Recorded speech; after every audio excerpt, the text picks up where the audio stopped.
ऐं महासरस्वती नमः। श्री महासरस्वती मात की जय। वसंत पंचमी गुजराती कैलेंडर प्रमाणे જોઈએ તો માઘ માસની શુક્લ પક્ષની પંચમીના દિવસે વસંત પંચમી ઉજવાય છે।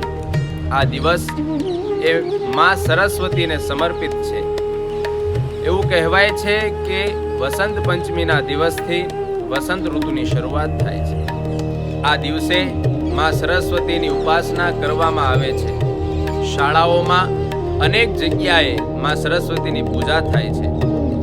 વિદ્યા, બુદ્ધિ અને જ્ઞાનની પ્રાપ્તિ કરવા માટે માં સરસ્વતીની ઉપાસના કરવામાં આવે છે।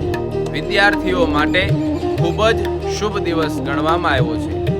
જો વિદ્યાર્થીઓએ જ્ઞાનની વધારે પ્રાપ્તિ કરવી હોય તો માં સરસ્વતીનો બીજ મંત્ર ઓમ ऐं महासरस्वत्यै नमः આ મંત્રનો જપ કરવો, જેનાથી તેમના જ્ઞાનમાં વૃદ્ધિ થાય।